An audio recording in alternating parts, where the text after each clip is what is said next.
Hi అండి. అందరూ ఎలా ఉన్నారు? Welcome back to my channel Swita sisters.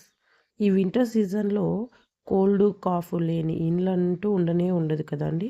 అలాంటి సమయంలో ఎన్ని మెడిసిన్స్ వాడినా కూడా మనకి పని చేయకపోవచ్చు. అలాంటప్పుడు మనము ఈ రసం చేసుకొని మాత్రం తిన్నారంటే నేను చెప్తున్నాను ఖచ్చితంగా నాకైతే చాలా ఉండేది. నాకైతే ఇప్పుడు చాలా బెటర్‌గా ఉన్నది. సో, మీరు కూడా ఎలా తయారు చేసుకోవాలో చూపిస్తాను చూడండి. ఒక చిన్న కప్పు తీసుకొని అందులోకి చిన్న సైజు లెమన్ అంతా ఉన్న చింతపండు తీసుకోవాలి. ఇది మనం ఇలా తీసి వేసుకోవడం వల్ల మనకు చింతపండు త్వరగా నానుతుంది.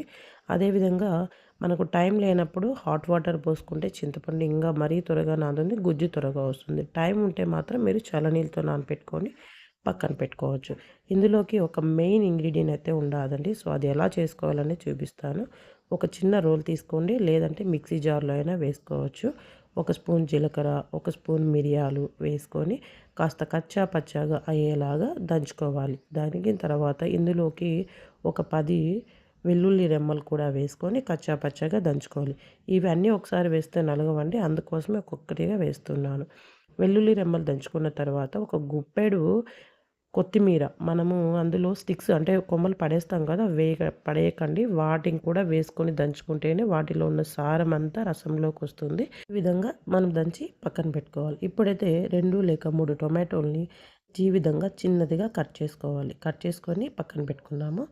స్టవ్ మీద మందపాటి గిన్నె గానీ, లేదంటే పెనుము గానీ ఏదైనా పెట్టుకొని ఒక 2 స్పూన్స్ ఆయిల్ వేసుకొని, జీలకర్ర, ఆవాలు అదేవిధంగా మనం కట్ చేసుకున్న టొమాటోలను కూడా ఇందులోకి వేసుకొని బాగా అంతా ఒకసారి అన్నీ కలిసేలాగా కలుపుకోవాలి. కలుపుకున్న తర్వాత మనము ప్లేట్ పెట్టేసి మెత్తగా అయ్యే వరకు మీడియం ఫ్లేమ్‌లో ఉడికించుకుందాము.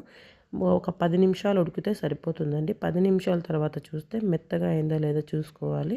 బాగా మెత్తగా ఉడికిన తర్వాత కొద్దిగా గెరటితోనే లైట్‌గా స్మాష్ చేసుకున్నామనుకోండి.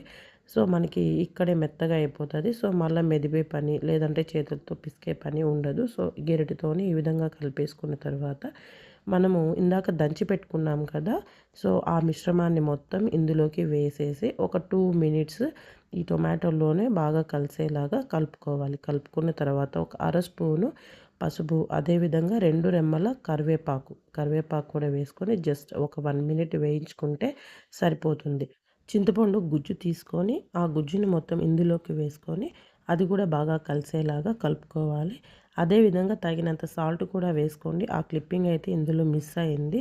సో, మీరు అదైతే సాల్ట్ చూపియలే కదా అని మాత్రం అనుకోకండి. సో, ఒకసారి మిక్స్ చేసుకున్న తర్వాత ఇందులోకి 2 గ్లాసెస్ ఆఫ్ వాటర్ అయితే వేసుకోండి. మీకు అవసరం అనిపిస్తే మీరు స్పైస్ అంటే కొద్ది కారప్పొడి కావాలంటే వేసుకోవచ్చండి. నాకైతే ఎలాగో ఎండుమిర్చి ఏసాను కాబట్టి సరిపోయింది. సో, ఉప్పు, కారం అనేది అడ్జస్ట్ అయిపోయినాయి. లాస్ట్‌లో ఒక చిన్న బెల్లం ముక్క వేసుకోండి. టేస్ట్‌ని ఎన్హాన్స్ చేస్తుంది. అదేవిధంగా కోల్డ్, కాఫ్ లేకోకుండా ఈజీగా మనకు హెల్ప్ అవుతుంది. ఈ రసంని మీరు అన్నంలో తినడం కాదండి, ఖచ్చితంగా గ్లాసులతో తాగుతారు. అంత బావుంటుంది. మీరు తప్పకుండా ఒకసారి ట్రై చేయండి. ఈ వింటర్‌లో అయితే తప్పకుండా ట్రై చేయాల్సిన రసం అండి. అండ్ మీరు చేసుకున్న తర్వాత మీకు టేస్ట్ ఎలా వచ్చింది అని కామెంట్ చేయండి. అండ్ నా ఛానల్ సబ్స్క్రైబ్ చేసుకునే వాళ్ళు ఎవరైనా ఉంటే ప్లీజ్ సబ్స్క్రైబ్ చేసుకోండి. And thanks for watching my channel. Thank you everyone.